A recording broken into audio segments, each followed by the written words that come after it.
James Carville, thank you so much for joining me again this morning on a very big Thank you week. for inviting me.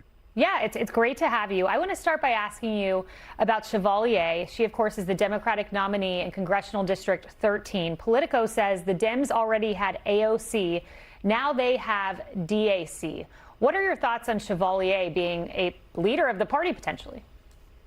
I don't think that the congressional Democrat should seat her as a member of the Democratic Party. She actually describes herself as a democratic socialist. I don't have anything in common with someone that says that they're against interracial dating or doesn't want to have any incarceration for convicted felons. That's just not who I think the Democratic Party is, and they ought to let her be a democratic socialist. But I don't think they should. You know, you can't kick her out of Congress. She was voted, but she doesn't have to be in a Democratic caucus. So you want her out of the Democratic caucus, and she's not in isolation. There are other socialists as well, three of whom won in New York on Tuesday night. I want to ask you, though, you say she's not the Democratic Party, but we do have this poll that I want to pull up, and it shows that net favorability for socialism within the party is at 66%. So how do you deal with not welcoming them in the party when your base is saying, we're okay with this idea? Well, first of all, everybody has a different definition of what socialism is. All right, a lot of people on the right say that Social Security is socialism. People in my party do not think, they think it's a good idea. If you're talking about the state controlling production,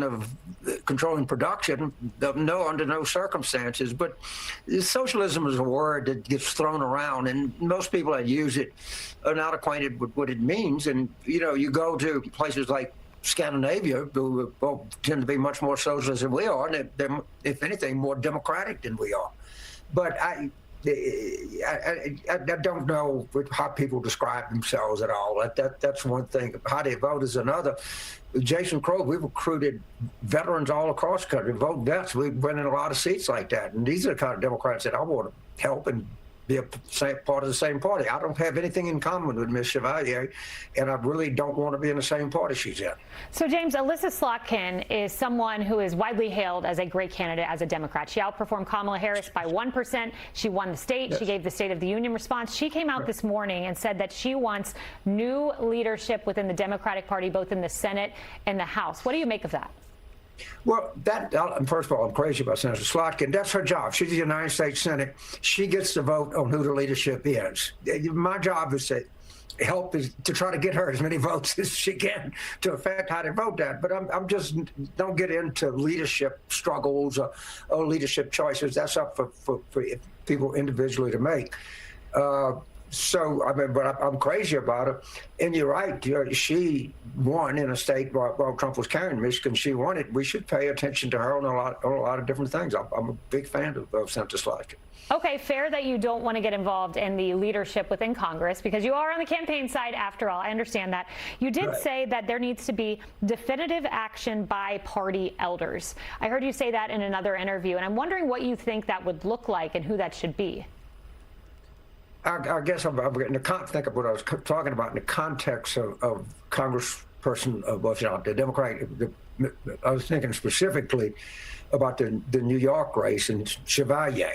But I just can't see how she can be part of the same coalition that we're all part of. And I understand that, you know, in a coalition, you have to have a lot of slack in your line because not everybody's going to agree with me. But this is just, as they would say, this is a bridge too far. That's the only way I can put it. And a bridge I want to cross. And I think a lot of Democrats feel the same way that I do. Well, I mean, it is a bridge too far. She's talked about using the American flag as a napkin, abolishing ICE, no deportations. It's wild. Yeah. You don't need to convince me. That's one thing that you and I are in the same place, I promise you. Yes, I'm sure we are in the same place on that, and you've been very vocal on it. But I'm wondering, because Senator Fetterman came out and said, why am I the only Democrat in the U.S. Senate that refuses to excuse this or defend any of these self-identified communists? He has Slotkin now, who's on board with him. There were 13 Democrats in the House who said, hey, we're not on board with this. And I'm wondering, do you think more will come on board? Why are more not on board now and calling this out the way, let's say, Fetterman has? Well, look, these are people that say that they're on board. They've been asked about it. But you don't know is how many more are coming. But I think you got to throw the idea out, and it's something that Democrats are going to have to answer for. If you want to have political power, of which we do, in which I think we will acquire come November, then you have to answer these kind of questions. You shouldn't duck them, and I think there's going to be something to deal with. And the Hakeem is going to have to deal with this. It's not going away. I mean, I'm sure he understands and knows that. But to this extent of this one instance, I think the Democrats need to stand up and say, this is not who we are. We do not determine who you can date or not date. That is your own business. You can date whoever you want.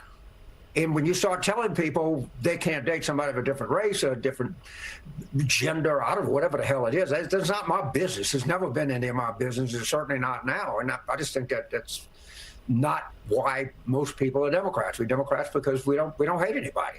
Yeah, you're referring to Chevalier, who made some bizarre comments about not supporting biracial marriage, which is very strange to make that comment. It's crazy. It is. And then final question for you. You've talked about a schism. It's time for Democrats to talk about a schism. What does that look like in practice? You've said not seating some of these members in Congress, calling them out verbally. What kind of schism are you talking about? Well, I guess the schism I was talking about specifically was a schism with the DSA, Ms. Chevalier. I mean, that's the start of it. And again, I want to be clear. I believe in a big tent. I mean, everybody doesn't have to agree with me. If you can be for Medicare for all, which I don't think is a particularly good idea, but I got that. Just fine. I would campaign. I would help you. I mean, you said a different view about how to expand healthcare. You're going too far when you start. And if you want to say, as I do, that I think the government of Israel makes horrific decisions, I don't support them in any way, that's fine. I agree with you. But when you say Israel should not exist, then I'm gone. You left the house with me. That there's a whole difference between not liking a regime or a government and denying that some people have a right to exist. And I think we should draw a very clear line there. Well, we will see if more Democrats come on board to that position. James Carville, thank you so much for your time. I know you just came right from an event. Always a very fair, thorough interview. Thank you so much. Be sure to like and subscribe for all the Fox News latest on YouTube and catch full shows streaming now on Fox One.